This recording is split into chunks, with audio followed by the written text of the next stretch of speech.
एक गुरु अपने शिष्य के अत्यधिक विकास से बहुत ही खुश थे।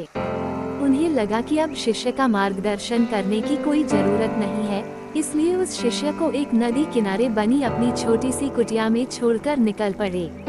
रोजाना सुबह स्नान के बाद शिष्य शेर की खाल से बने अपने कपड़े को सुखाने के लिए टांग दिया देता था।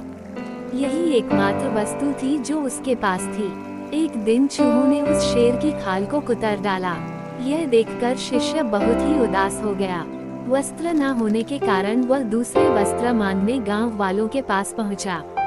अगले ही दिन चूहों ने दूसरे वस्तु में भी छेद कर डाला। चूहे से परेशान होकर उसने एक भी बिल्ली पाल लिया। अब उसे समस्या चूहों से तो नहीं थी, लेकिन बिल्ली उसके लिए परेशानी का सबब बन गई।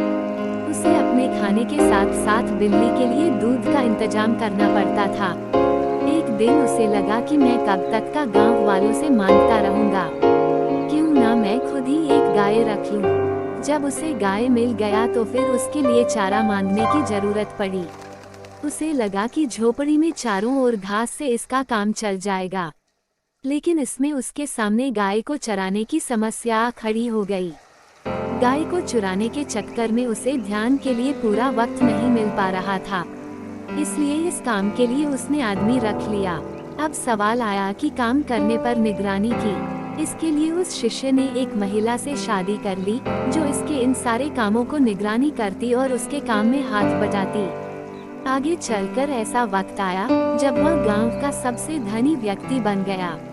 कई सालों के बाद अचानक एक दिन गुरुजी उस गांव में पहुंचे। सब कुछ बदला हुआ देखकर वे दंग रह गए।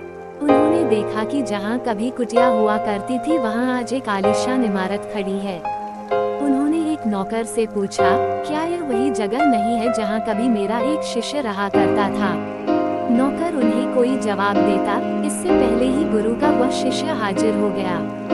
गुरु ने उसे पूछा, वत्स, आखिर ये सब क्या है?